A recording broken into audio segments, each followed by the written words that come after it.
सत श्री अकाल दोस्तों, प्यार भरी फतेह कबूल करे। एक बार फिर तो साडे चैनल स्वागत है। तुसीं जुड़ गए तीर्थ वंड दे नाल। महात्मा बुद्ध बारे हर कोई जानदा हुंदा, जन्म बारे हर कोई जानदा, पर महात्मा बुद्ध की मौत किवें हुई, उन्हां दा जो इस दुनिया तो जाना वो किवें होया, ते वो इस वीडियो में दिखावांगे। हालांकि ये जिहड़े प्रमाणिक तत्त ने, जो प्रमाणिक इतिहास आ वो नहीं मिलता, पर फिर भी कुछ हद तक इतिहासकारां ने इन्हां नूं खोजिया, समझिया तो उन्होंने एक अपने विचार प्रगट किए। उस आधार पर वीडियो देखियो जरूर, तो अगे अगे शेयर भी जरूर करो, तो कमेंट बॉक्स में अपने विचार भी साझे करें। आओ।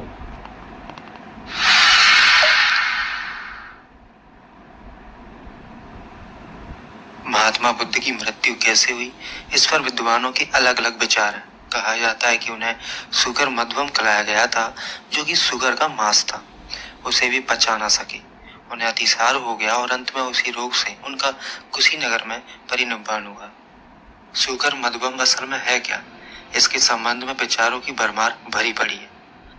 महापरिनिर्वाण सूक्त के भाष्यकारों ने अपने अपने विभिन्न मत दिए।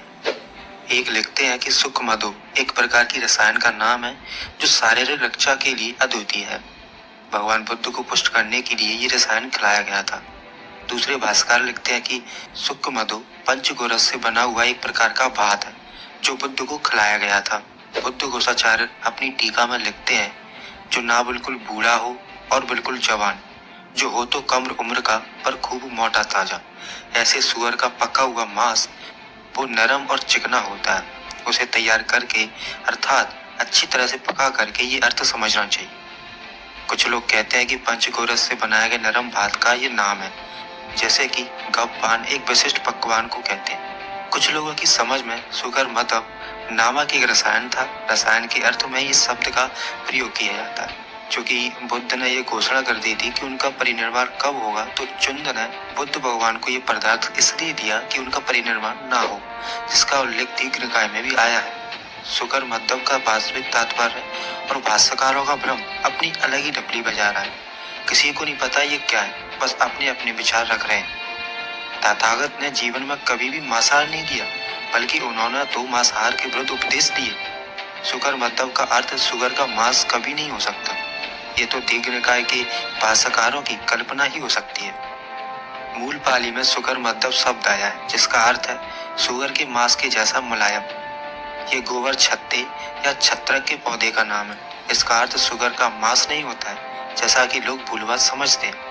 इस विषय पर विचार करने के लिए सूखा शब्द का बड़ा महत्व है। सुगर का सूखा मांस कोई वस्तु नहीं है, पर गोबर छत्ता जो वर्षा ऋतु में उत्पन्न होता है, वर्ष भर तक काम में लाने के लिए सुखाकर रख दिया जाता है। तथागत बुद्ध की मृत्यु बसंत ऋतु में हुई थी।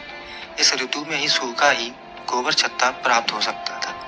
इसलिए ये स्पष्ट है कि उनकी मृत्यु सूखे गोबर छत्ते के विषाक्त प्रभाव से हुई, और उनकी मृत्यु के लक्षण भी सचमुच वैसे ही थे जो गोबर छत्ते के विष के कारण होने वाली मृत्यु में होते हैं। रीस डेविस ने बुद्ध के वार्तालाप पर एक पुस्तक लिखी थी।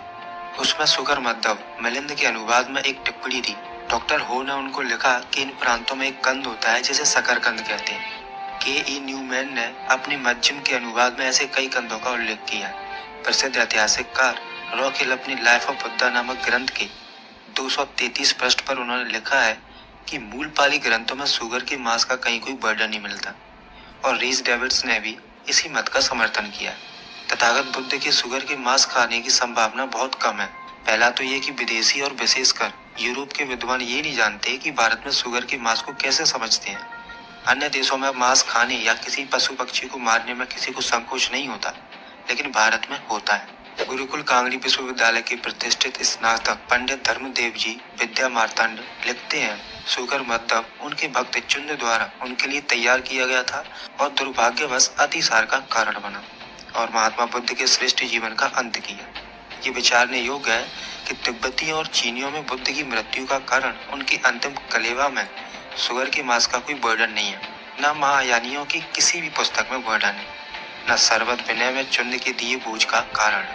गोरखपुर के नागरिक ऑफिसर डॉक्टर हो विश्वास करते हैं कि पावा में बुद्ध ने चुंद के गृह में सुगर का मांस नहीं बल्कि सुगर कंद या सुगर की जड़ खाया, जिसने बीमारी को बढ़ाया और उनके जीवन को समाप्त किया। तेज शुकरकंद को लेकर उन्होंने उबाला। शुकरकंद का मुलायम गूदा शुकर मद्दब के बहुत ही अनुरूप होता है। इसका स्वाद मीठा होता है और उबालने पर उसके गूदे में धागे के समान वस्तु होता है और ये निर्मल पाक स्थली में पेचिश की पीड़ा का कारण होता है। ये सुअर के बहुत नामों को रखता है, जैसे ग्रस्ती, सुअरी, बराही और बराकंद। ये पचने में हमेशा कठिन होता है और इसके कुछ भेद विषाक्त भी होते हैं। पेचिश के लक्षणों के साथ मृत्यु का कारण होता है। इन प्रमाणों के आधार पर यह स्पष्ट कहा जा सकता है कि तथागत बुद्ध पर मांसाहार का जो दोषारोपण किया जाता है वो बिल्कुल मिथ्या है, क्योंकि तथागत बुद्ध ने ही अपने जीवन काल में मांसाहार का विरोध किया है। दंड से सभी डरते हैं, मृत्यु से सभी भय खाते हैं। अपनी समान जानकर न मारे न मारने की प्रेरणा करें। संसार के स्थावर और जंगम सब प्राणियों के प्रति हिंसा त्याग, ना तो प्राणी का वध करें न कराएं और न ही करने की दूसरों को अनुमति दें। प्राणियों की हिंसा करने से आर्य नहीं होता, सभी प्राणियों की हिंसा न करने से आर्य कहा जाता है। इस सर्वथा मिथ्या है कि मैंने कभी मांस खाया है या दूसरों को मांस भक्षण करने की अनुमति दी है। आर्यग्रस्त तो साधारण मनुष्य के खाने की सब चीजों को भी नहीं खा पाते, तो फिर मांस और रुधिर खाने की कल्पना तो नहीं करनी चाहिए। बुद्ध लोग धर्मानुमोदित भोजन करके जीवित रहते हैं, मांस भोजन नहीं करते। मांस भोजन सर्वदा निषिद्ध है। मैं जो सब प्राणियों को अपना पुत्र के अगर पुकारता हूँ, कैसे इस बात की अनुमति दे सकता हूँ कि लोग मेरे पुत्रों का मांस खाएं? अर्थात किसी भी प्राणी के मांस खाने की अनुमति देना ऐसा अनर्थ है, मानो मैं अपने ही पुत्र का मांस खाने का आदेश दे रहा हूँ। जब तथागत गौतम बुद्ध खुद ऐसा कह रहे हैं कि मैंने ना कभी मांस खाया है और ना ही किसी को मांस खाने की अनुमति दे रहा हूँ और ना ही देता हूँ, तब ऐसी परिस्थिति में उन पर मांस खाने का आरोप लगाना कितना सही है? महापरिनिब्बान सूत्र आदि बौद्ध ग्रंथों में गौतम बुद्ध की मृत्यु के विषय में ये कथा है कि पावा में किसी भक्त के निमंत्रण पर उन्होंने सुगर मद्दब खा लिया था, जिससे संग्रहणी हो जाने के कारण कुशीनगर में आकर उनकी मृत्यु हो गई। इसी बात को आधार बनाकर तिब्बत, बर्मा, लंका आदि में बौद्ध लोग मांस खाते हैं। उनके मत में पाली भाषा का सुगर मद्दब शब्द संस्कृत की सुगर मार्दव का अपभ्रंश है। प्रसिद्ध भाषा वैज्ञानिक राजेंद्र प्रसाद सिंह जी ने इस पर प्रश्न चिन्ह लगाया है। उन्होंने भाषा के जरिए ये बात साबित करने की कोशिश की है कि ये बात बिल्कुल झूठ है। वो बताते हैं कि गौतम बुद्ध की मृत्यु के कोई 1000 साल बाद ये बात चर्चा में आई है कि वे अंतिम भोजन सुगर का मांस किए थे। वे बुद्ध घोष थे जिन्होंने अपनी पुस्तक सुमंगल विलासिनी में पहली बार सुगर मद्दब का अर्थ सुगर का मांस किया था। ये किताब संस्कृत में लिखी है। उनका कहना है कि पाली भाषा से संस्कृत में अनुवाद करते समय ये गड़बड़ी हुई है, जिसे अब तक सच माना गया है। ये तो वही बात हो गई कि अगर कोई अंग्रेज भिंडी खाए तो वो उसे लेडी फिंगर कहेगा, और अगर हम इसका हिंदी अर्थ निकालें तो हिंदी में होगा स्त्री की उंगली, क्योंकि अंग्रेजी में वो लेडी फिंगर है। अर्थ सही है, पर क्या वो स्त्री की उंगली खा रहा था? बिल्कुल नहीं। बुद्ध की मृत्यु के 1000 साल बाद ये अर्थ का अनर्थ हुआ है, वरना हमारे पास सुअर का मांस खाने का कोई सबूत नहीं है और ऐसा कभी बुद्ध घोष से पहले कहा भी नहीं गया। वैसे भी बुद्ध घोष के पहले फायान आए हुए थे, उनके ग्रंथों में सुअर का जिक्र कहीं नहीं किया गया। ये बुद्ध घोष ही थे जिन्होंने सुगर मद्दब का अर्थ सुगर का मांस कर दिया। जब और डिटेल में जाते हैं तो पता चलता है कि पाली में मांस का मंस कहते हैं, ना कि मद्दब। सुगर मद्दब एक प्रकार की मशरूम भी होती है जिस पर सुगर जैसे बाल होते हैं। हो सकता है उन्होंने मशरूम ही खाई हो। ये इससे भी सिद्ध होता है कि पाली भाषा में सुकर मद्दब का मतलब कोई वनस्पति या बल्ब जो जमीन में उगता है, ऐसा भी बौद्ध साहित्य में उल्लेख मिलता है।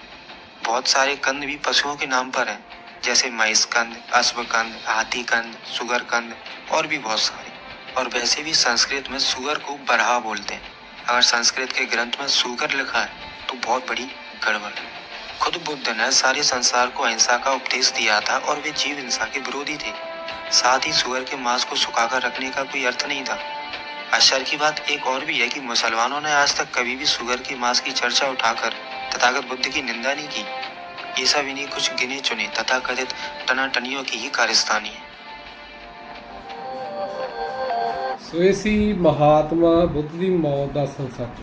ਹਾਲਾਂਕਿ ਬਹੁਤੇ ਸਿਆਣੇ ਵਿਦਵਾਨਕਾਰ ਲਿਖਦੇ ਨੇ ਕਿ ਉਹਨੇ ਮਾंस ਖਾਧਾ ਸੀ ਤੇ ਉਹ ਮਾंस ਸੂਰ ਦਾ ਮਾंस ਸੀ ਜਿਹਨੂੰ ਪਚਾ ਨਾ ਸਕੇ, ਜਾਂ ਕਈ ਹੋਰ ਤੱਥ ਦਿੰਦੇ ਨੇ। ਪਰ ਹਾਲਾਂਕਿ ਚੀਜ਼ਾਂ ਨਹੀਂ ਸੀ, ਕਿਉਂਕਿ ਹਰ ਇੱਕ ਚੀਜ਼ ਦੇ ਹਰ ਇੱਕ ਜ਼ਿਲ੍ਹਿਆਂ ਦੇ ਵਿੱਚ, ਰਾਜਾਂ ਦੇ ਵਿੱਚ ਅਰਥ ਵੱਖੋ ਵੱਖਰੇ ਹੁੰਦੇ ਨੇ। ਆਪਣੀ ਆਪਣੀ ਬੋਲੀ ਹੁੰਦੀ ਆ, ਉਸ ਦੇ ਆਧਾਰ ਤੇ ਬਹੁਤ ਵੱਡੀ ਗੜਬੜੀ ਹੋਈ ਆ।